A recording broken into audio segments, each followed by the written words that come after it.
오늘의 말씀은 룻기 4장 7절로 12절 말씀입니다. 구약성경 406페이지입니다. 4장 7절로 12절 말씀 한 절씩 교독하신 후 마지막 절은 합독하시겠습니다. 옛적 이스라엘 중에 모든 것을 무르거나 교환하는 일을 확정하기 위하여 사람이 그 신을 벗어 그 이웃에게 주더니 이것이 이스라엘에 증명하는 전례가 된지라.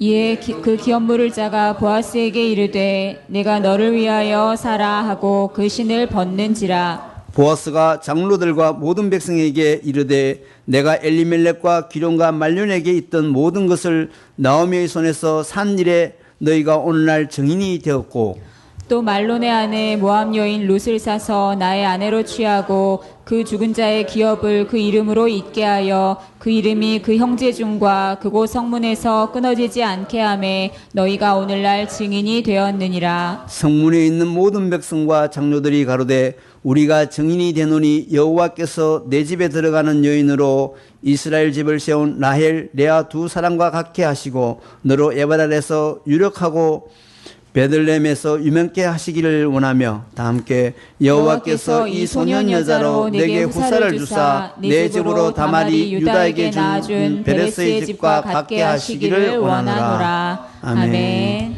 이제 목사님 나오셔서 헌금을 위한 기도와 룻기 강의 13번째 복음은 해피엔딩입니다. 해피엔딩입니다. 말씀 전해줄 때 큰 은혜 받으시기 바랍니다. 우리가 룻기를 시작한 지가 벌써 석 달 이상 지나가고 있습니다. 룻기를 처음 시작할 때 룻기 말씀을 혹시 여러분 기억하십니까? 룻기 1장 3절과 4절과 5절 말씀을 펼쳐보시면 이런 말씀이 나옵니다. 나오미의 남편 엘리멜렉이 죽고 나오미와 그 두 아들이 남았으며 그들은 모압 여자 중에서 아내를 취하였는데 하나의 이름은 오르바요 하나의 이름은 룻이더라. 거기 거한 지 10년 즈음에 말론과 기런 두 사람이 다 죽고 그 여인은 두 아들과 남편의 뒤에 남았더라. 룻기를 시작하면서 베들레헴을 떠난 엘리멜렉의 가정이 모압에 정착한 이후에 그 남편 엘리멜렉이 죽고 그 두 아들도 죽고 계속해서 죽어나가는 죽음의 연속을 우리는 살펴본 바 있습니다. 고난과 죽음으로 시작된 룻기였습니다. 그리고 그 고난의 현장에는 룻과 나오미와 그리고 나오미의 가족들이 있었습니다. 그러나 여러분이 오늘 읽은 이 본문의 말씀 4장 7절부터 12절에 있는 말씀은 새롭게 장면이 전환되는 새로운 부활의 희망으로 끝을 맺는 룻기의 말씀을 우리는 보게 됩니다. 4장 10절 말씀을 저와 여러분이 함께 읽어보도록 하겠습니다. 시작. 또 말론의 아내 모압 여인 룻을 사서 나의 아내로 취하고 그 죽은 자의 기업을 그 이름으로 잊게 하여 그 이름이 그 형제 중과 그곳 성문에서 끊어지지 않게 하매 너희가 오늘날 증인이 되었느니라. 네. 모압 여인 룻을 사서 아내로 취하고 죽은 자의 기업을 잊게 하고 그 형제 중에 그 이름이 끊어지지 않고 이어지는 가문이 다시 소생되는 부활의 모습을 우리는 보게 됩니다. 11절에도 변함없이 모든 백성과 장로들이 가로되 우리가 증인이 되노니 여호와께서 너희의 집에 들어가는 여인으로 이스라엘 집을 세운 라헬 레아 두 사람과 같게 하시고 너로 에브랏에서 유력하고 베들레헴에서 유명케 하시기를 원한다라고 증인을 서며 축복하고 있습니다. 고난과 고통과 어려움과 시험과 죽음으로 시작되었던 룻기가 이제 다시 살아나고 가문이 부활되고 새로운 축복의 장을 맞이하는 장면으로 끝을 맺고 있다는 것입니다. 말하자면 룻기는 죽음의 책이자 곧 부활의 책입니다. 룻기는 죽음으로 시작했다가 부활로 끝을 맺는다 그 말이죠. 나오미와 룻을 죽음과 고통에서 살려내었던 것은 바로 나오미와 룻을 향한 보아스의 헤세드였습니다. 나오미와 룻을 향한 보아스의 사랑의 실천이었죠. 그러나 그 뒤에는 이미 우리가 수차례 살펴본 바와 같이 여호와 하나님의 사랑하심이, 여호와의 헤세드가 있었습니다. 룻기의 주인공은 사실 룻이 아니었죠. 나오미였습니다. 그러나 나오미를 회복시키는 또 다른 주인공은 바로 룻이었습니다. 룻은 어려운 고난의 현장에서 시어머니 룻에게 충절을 다 바쳤고 시어머니 룻을 사랑했고 그 사랑을 받은 시어머니는 룻으로 말미암아 회복되었던 것입니다. 이렇게 며느리의 사랑과 충절은 시어머니를 회복시킬 수 있습니다. 뿐만 아니라 며느리를 향한 사랑과 충절 역시 시어머니의 그 사랑과 충절이 며느리를 다시 살려낼 수 있습니다. 우리 그리스도인 신자 각자가 서로에게 헤세드를 실천할 때 죽은 자가 살아나는 것입니다. 그런데 우리가 이렇게 헤세드를 실천하게 되는 것이 무엇이냐? 바로 저와 여러분이 받은 복음입니다. 이런 의미에서 룻기는 가장 아름답게 저와 여러분에게 복음을 묘사해 주고 있습니다. 이런 의미에서 복음은 해피엔딩이라고 할 수 있는 것이죠. 믿음은 해피엔딩입니다. 저는 개인적으로 영화를 볼 때 드라마나 TV 드라마나 영화를 볼 때 해피엔딩을 좋아합니다. 행복하게 끝나는 것을 좋아해요. 근데 어떤 영화를 보면 도무지 영화를 보고 나서 찝찝해서 잠을 못 자는 그런 영화가 있습니다. 최근에 개봉한 곡성 같은 영화가 바로 그런 영화이죠. 그 영화에는 여러 가지 해석이 있고 또 그 해석이 분분하기 때문에 유튜브에 곡성을 해설해주는 친절한 안내까지 등장하지만 사실 그 영화를 보면 정말 은혜가 안 되고 어떤 의미에서 보면 재미가 없고 어떤 의미에서 보면 정말 복잡하기 짝이 없는 해피엔딩이 전혀 아닌 비극으로 끝나는 그런 영화입니다. 그러나 복음은 해피엔딩이고 믿음은 행복하게 끝나는 위대한 드라마입니다. 오늘 복음은 해피엔딩입니다 라는 주제로 세 가지를 생각해 보길 원합니다. 우선 복음은 나오미와 룻에게 해피엔딩이었습니다. 나오미와 룻이라고 하는 사람들에게 실제로 행복한 결말을 맺게 해주었던 실체가 복음이라는 것입니다. 10절 말씀을 함께 읽어보도록 하겠습니다. 시작. 또 말론의 아내 모압 여인 룻을 사서 나의 아내로 취하고 그 죽은 자의 기업을 그 이름으로 잊게 하여 그 이름이 그 형제 중과 그곳 성문에서 끊어지지 않게 하매 너희가 오늘날 증인이 되었느니라. 무슨 말입니까? 내가 모압 여인 룻을 나의 아내로 취하겠다. 지금 지지난주에 우리가 말씀을 살펴본 것처럼 성문 앞에서 재판 과정을 통하여 법적으로 지금 기업을 물으겠다고 선언하고 룻을 자기의 아내로 취하겠다고 선포를 한 것입니다. 법적인 계약서가 체결되었고 그것을 12장로들과 백성들 앞에서 공포하고 있는 모습이 지금 10절입니다. 그리고 그 일의 증인이 된 것이 11절에 있는 말씀입니다. 성도 여러분, 기업물을 더 가까운 사람이 자기의 권리를 포기하고 신발을 벗어 던져버렸습니다. 권리를 포기했죠. 보아스는 그 신발을 즉시 취함으로 나오미와 룻을 자기의 소유로 삼았고 기업을 물러주는 법적인 후견인이 되었습니다. 이 일이 이렇게 진행되자마자 사람들이 일제히 11절에 우리가 이 일의 증인이 되었다. 우리가 이 일의 역사적인 증인이 되었다. 이제 룻은 보아스의 법적인 아내이다. 나오미는 보아스의 가문에 속했고 나오미의 남편 엘리멜렉의 가문은 다시 소생되었다는 이 일에 많은 사람들이 증인이 되었습니다. 마치 영화 속의 한 장면 같은 이 모습은 12장로와 수많은 백성들이 공식적으로 기업물을 계약을 체결하고 아주 잘하셨습니다, 수고했습니다라고 계약을 체결한 다음에 악수하는 그런 장면과 같은 아주 아름다운 모습이라고 할 수 있습니다. 자, 그런데 성문 앞에서 이 계약을 체결할 때 가장 마음 졸이며 이 결과를 지켜보았을 사람이 있었을 것입니다. 그 사람의 이름이 바로 나오미와 룻이었을 것입니다. 이미 나오미와 룻은 보아스만이 우리 가문 그리고 며느리와 자기 자신을 살릴 수 있는 유일한 소망이라는 것을 확신했기 때문이죠. 중간에 다른 사람이 끼어들기를 결코 바라지 않았을 것입니다. 자기들을 사랑하고 아껴주는 사람이 보아스만한 사람이 없었다는 것을 분명히 그들은 깨달았죠.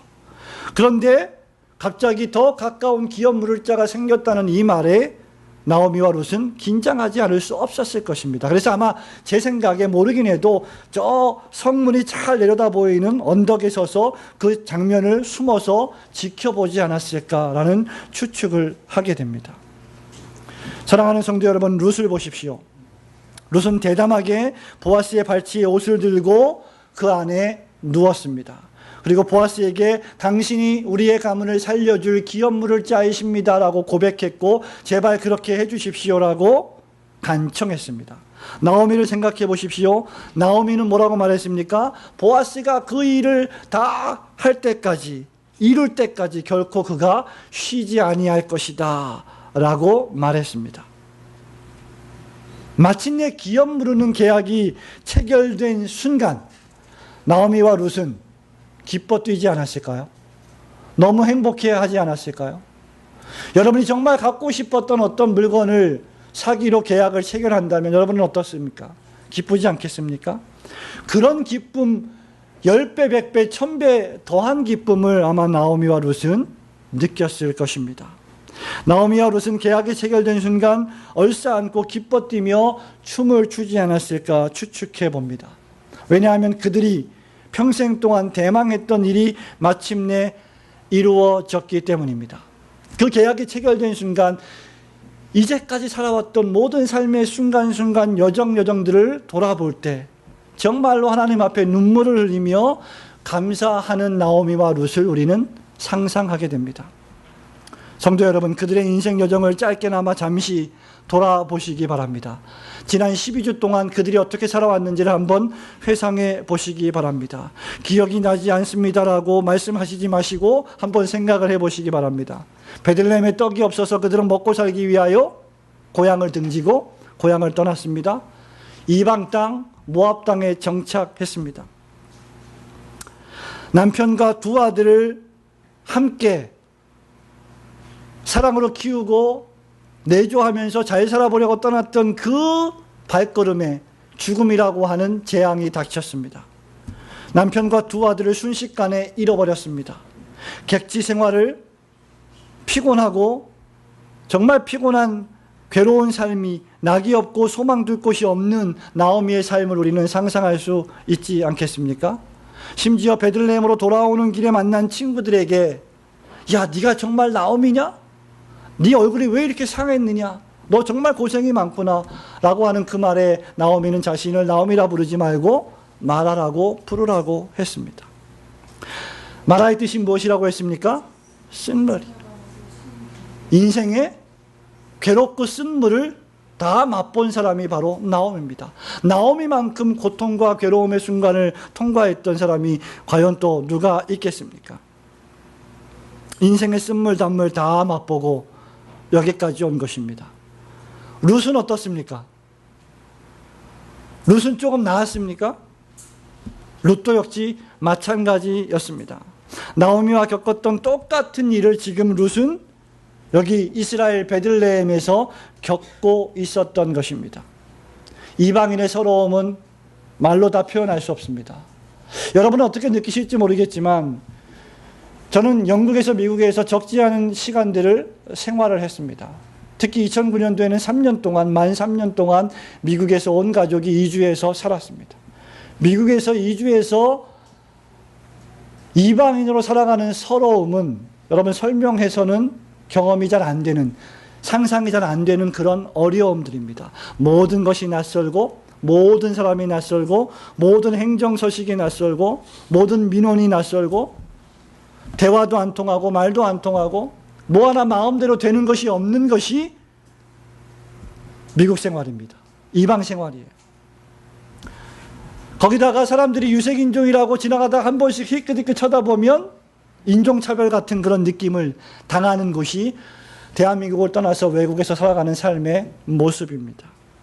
아마 모르긴 해도 룻도 그런 것들을 경험하지 않았을까? 왜?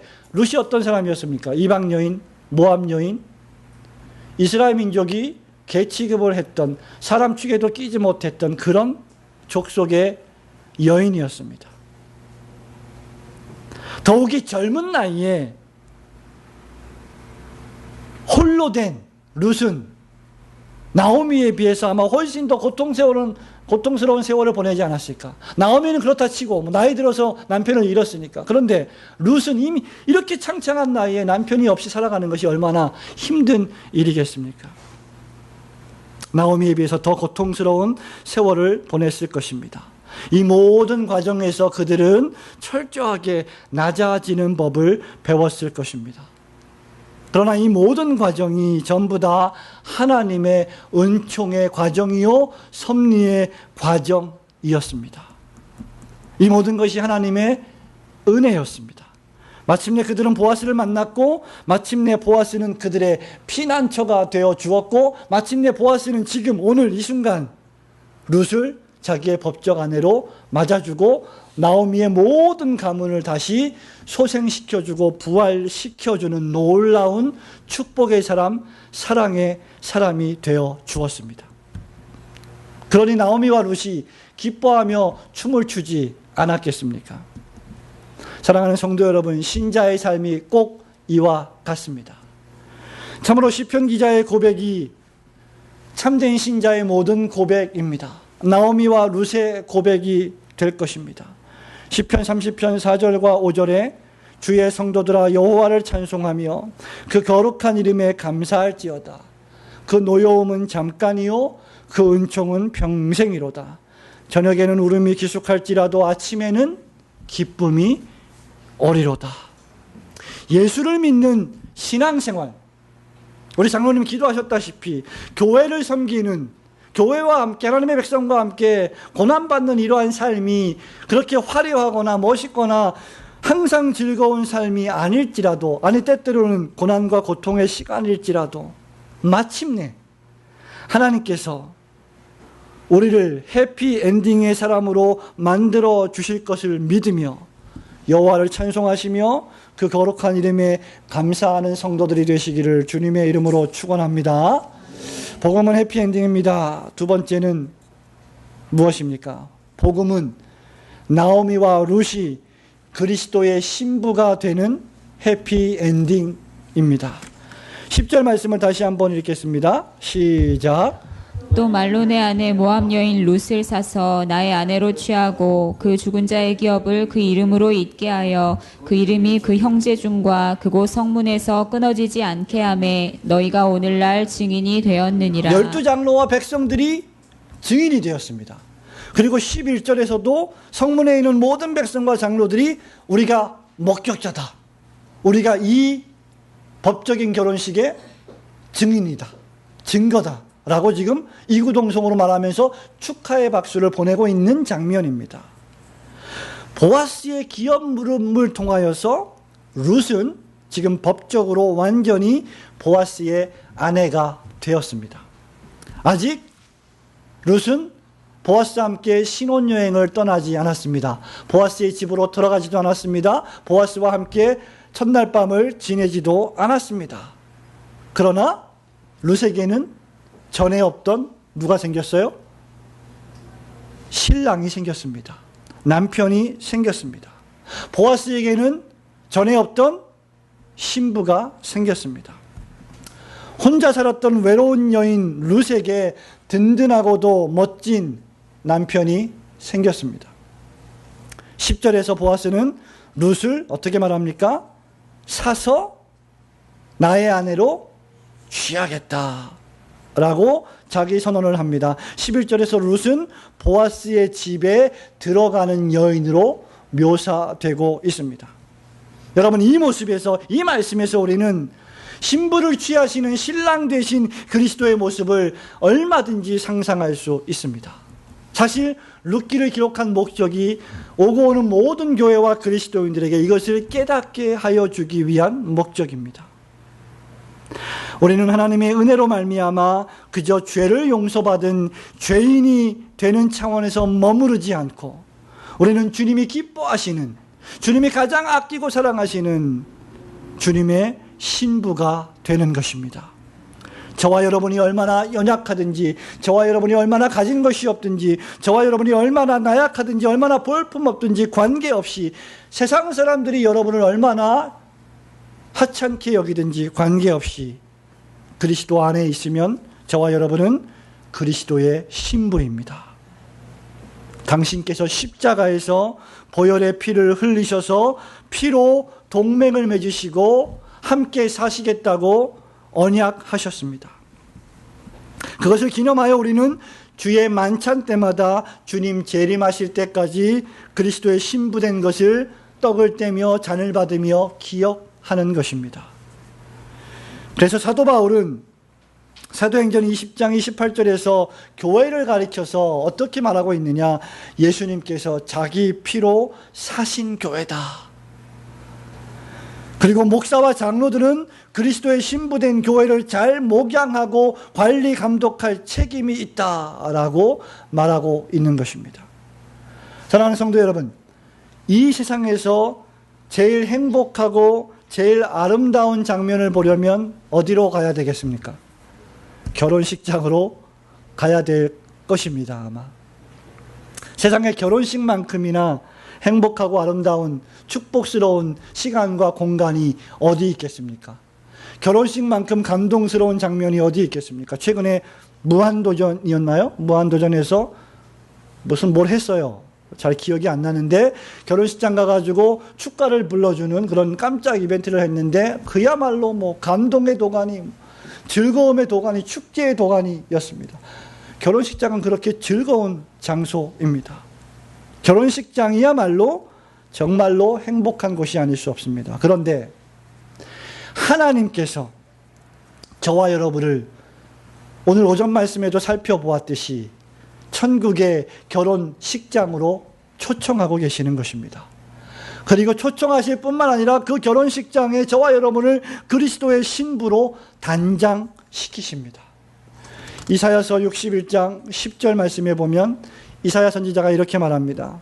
내가 여호와로 인하여 크게 기뻐하며 내 영혼이 나의 하나님으로 인하여 즐거워하리니 이는 그가 구원의 옷으로 내게 입히시며 의의 겉옷으로 내게 더하심이 신랑이 사모를 쓰며 신부가 자기 보물로 단장함 같게 하셨느니라. 하나님께서 친히 우리의 신랑이 되어 주시는 것입니다. 사도 바울은 에베소서 5장 31절과 32절에서 이렇게 말합니다. 이러므로 사람이 부모를 떠나 그 아내와 합하여 그 둘이 육체가 한 몸이 될지니라. 이 비밀이 크도다. 내가 그리스도와 교회에 대하여 말하노라. 지금 저와 여러분이 남편과 아내로, 아내와 남편으로 살아가는 이 결혼 생활은 그렇다고 하면 그리스도와 교회와 그리스도의 관계를 상징하고 있다는 것입니다. 교회는 그리스도의 신부고 그리스도는 교회의 신랑이 되십니다. 보아스가 지금 그것을 우리에게 선언하고 있는 것입니다.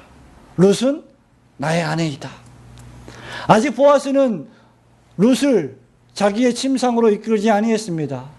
아직 결혼식이 시작되지 않았습니다. 그러나 이미 룻은 법적으로 보아스의 아내가 되었습니다. 잠시 후에 실제 결혼식이 벌어지고 연회가 진행될 것입니다.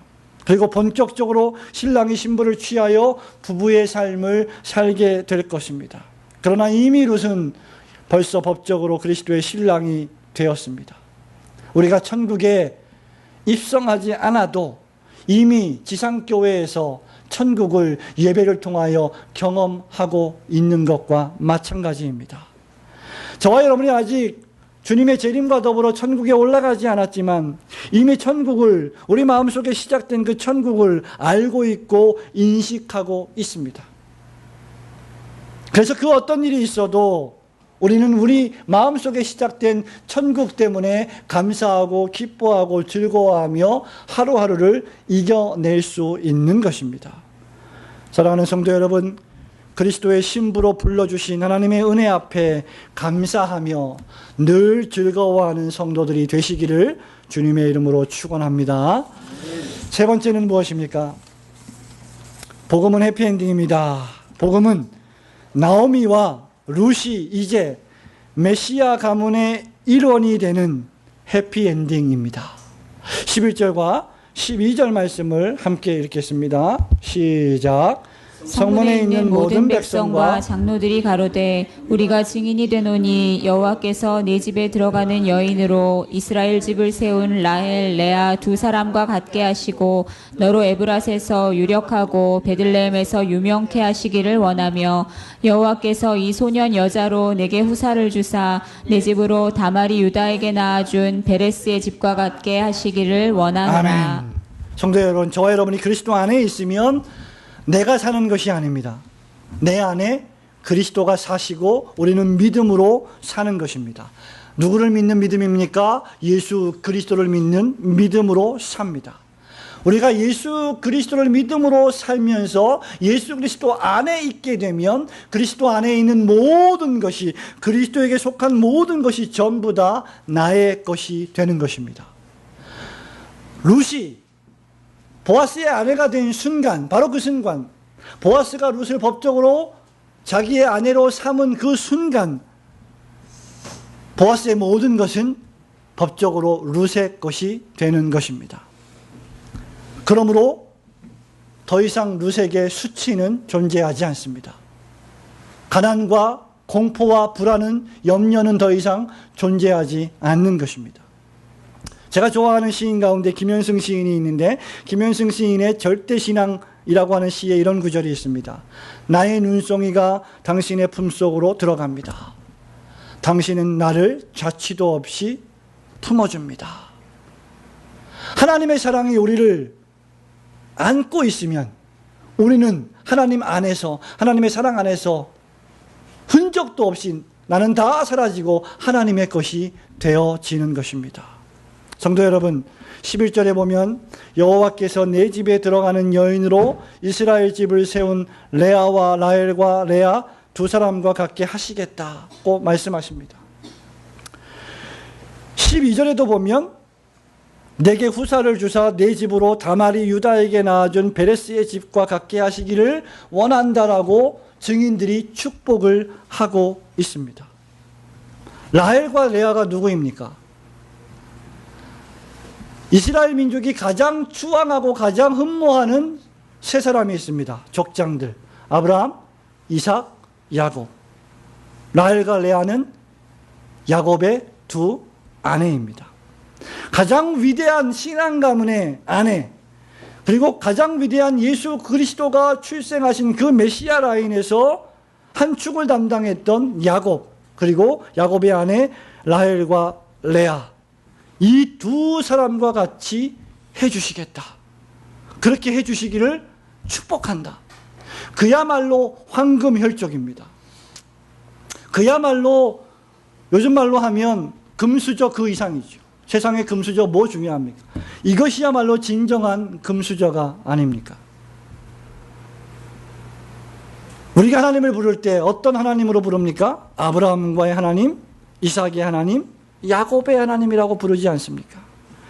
그렇다고 하면 룻은 더 이상 이방 여인이 아닌 이제는 메시아가 탄생하는 메시아 혈족의 구성원이 되는 축복을 지금 누리고 있는 것입니다.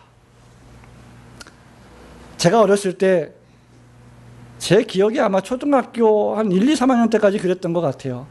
제가 저희 어머니한테 제일 듣기 싫었던 말씀이 있습니다. 저희 어머님한테 아마 초등학교 6학년, 중학교 1학년 때까지 그러지 않았나 싶어요. 제가 어렸을 때 우리 어머님이 저한테 수시로 하신 말씀이 뭐냐면 애기야 그래요. 애기야, 아가야. 초등학교 6학년 돼도 아가야, 중학교 중딩이 됐는데도 아가야. 왜? 제가 막내여서. 제 위에 형님들, 누님들이 다 계신데 어머님이 보실 때 막내가 얼마나 이쁘겠어요. 그러니까 막내가 초등학교 6학년, 중학교 1학년, 고등학생이 돼도 그냥 애기 같은 거죠. 그러니까 부를 때 아가야, 애기야. 그 말이 그렇게 듣기 싫었던 거예요. 왜? 다 컸는데 나는 이제 많이 컸는데 여전히 애기라고 부르니까 그 말이 그때는 그렇게 뭐 좋게 들리지가 않았어요. 그래서 좀 기분이 좀 나빴었던 기억이 납니다. 그게 사랑의 표현인 줄 알면서도 자꾸 애기라고 부르니까 싫었던 거예요. 그런데 이 룻이 가장 싫어했던 것이 무엇일까 한번 생각해 보았습니다. 베들레헴에 살고 있는 룻, 그죠? 11절에 너로 에브랏에서 유력하고 베들레헴에서 유명케 하시기를 원한다라고 축복하고 있는데, 에브랏은 베들레헴의 아주 오래전 지명 이름입니다. 같은 지명 이름이에요. 거기서 유명한 자가 되기를 원한다 이렇게 축복하고 있는 거죠. 룻이 제일 견디기 힘들었던 것은 저 이방 여인, 아유 저 모압에서 왔지 제 얼굴이 이쁘긴 한데 제 이방 여인이래, 쟤는 선택받은 백성이 아니야, 막 이런 말들을 아마 초창기에 제일 싫어하지 않았을까. 개 취급을 했던 이방인이라고 하는 호칭, 그것을 제일 듣기 싫어했을 것입니다. 그런데 지금 10절과 11절에 보면 룻은 더 이상 법적으로 이방 여인이 아닙니다. 룻은 이제 사마리아 여인이 아닙니다. 다 가늠한 여자라고 욕하는데 우리 주님은 사마리아 여자한테 죄 없는 자가 돌로 치라. 네가 나를 믿으면 오늘 죄를 용서받을 것이고 하나님과 함께 낙원에 있게 될 것이다. 한편 강도에게 선포하신 복음이 강도에게 들어가면 그 강도의 인생을 바꾸는 것입니다. 사랑하는 성도 여러분, 더 이상 가늠한 여인이 아닌 주님의 용서를 입은 여인이 되었습니다. 더 이상 이방 여인이 아닌 유대 민족에게 편입되는 엄청난 혈족의 특권을 누리게 되었습니다. 그리스도의 신부가 되었고 나아가 하나님 나라의 가족이 되었으며 구속 역사의 중심 인물이 되었습니다. 이를 통하여서 그 다음 주에 살펴보겠습니다마는 바로 다윗이 나오고 이를 통해서 예수 그리스도께서 나오게 되신 것입니다. 이렇게 우리가 그리스도의 복음을 받으면, 예수 그리스도를 온전히 신실하게 잘 믿으면 하나님 나라 백성이 되는 줄 믿으시기를 축원합니다. 우리는 자신을 가리켜서 나를 불쌍히 여기소서, 저는 죄인입니다 하나님, 그렇게 외치지만 우리 하나님은 얘야 이리 올라와서 주인의 상에 참여하라. 착하고 충성된 종아, 네가 잘했다, 수고했다, 내가 적은 일에 충성하였으니 내가 많은 것을 너에게 맡길 것이고 너에게 큰 상을 내릴 것이다 라고 축복해 주실 것입니다. 우리는 죄인에서 의인이 되었고 어두움의 자녀에서 빛의 자녀로 하나님의 자녀로 입양되었습니다. 이제 우리는 이 지상교회에서 계속해서 이루어 가시는 위대한 구속 역사의 일꾼으로 부르심을 받았습니다. 구원받았을 뿐만 아니라 더 이상 이방인 취급을 받지 않을 뿐만 아니라 지역교회에서 목사로, 장로로, 권사로, 집사로, 교사로, 성도로 하나님의 나라와 전도와 선교를 위하여 힘써 일하는, 하나님이 충성을 다한 자에게 상급을 베푸시는 일꾼으로 불러주셨습니다. 졸지에 왕자가 된 거지처럼 우리는 그렇게 하나님의 은혜와 은총을 입은 것입니다. 하나님께서 더 이상 우리를 이방인이라 부르지 않으시고 내 백성 이스라엘이라 불러주시는 은혜 안에서 기뻐하고 즐거워하시기를 주님의 이름으로 축원합니다. 성도 여러분, 어떤 의미에서 신자는 세상에서 험한 세월을 살아가는 사람들입니다. 남들처럼 열심히 주 5일 일하고 또는 주 6일 일하고 남들 집에서 놀고 먹고 쉴 때 저와 여러분은 예배당에 나와서 찬송 부르며 기도하며 많이 피곤한데 이 주일 오후에도 또 예배를 드리고 있습니다. 우리 영진이가 비록 피곤하고 쓰러지고 넘어지지만 얼마나 목사가 볼 때 참 기특하고 사랑스럽고 아름다운지 모릅니다.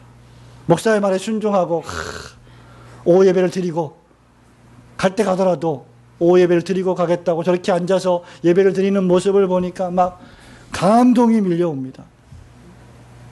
성도 여러분, 남들처럼 열심히 일하여 얻은 소득 중에 일부를 저금하고 또 10분의 1은 교회의 운영과 하나님 나라와 확장과 전도와 선교를 위해 드립니다.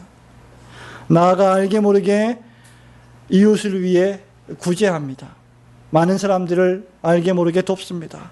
우리의 삶을 절제합니다. 절약합니다. 희생합니다. 헌신합니다. 그래서 힘들어요. 그래서 훈련이 필요합니다.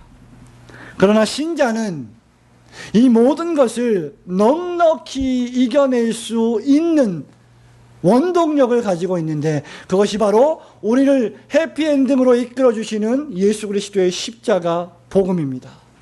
우리는 그 끝이, 그 종말이 행복임을 알기 때문에, 그리고 그 행복이 영원할 것이라는 것을 확신하기 때문에 잠시 잠깐 받는 이 고난을 기꺼이 자원해서 받는 것입니다.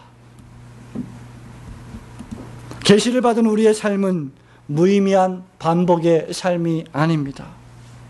우리는 어디서 왔고 어디로 가고 있으며 지금 무엇을 하는지 모르고 있는 무의미한 인생을 살아가지 않고, 우리는 어디서 왔고 지금 무엇을 하며 우리가 어디를 가고 있는지를 분명히 알고 있는 신자들입니다.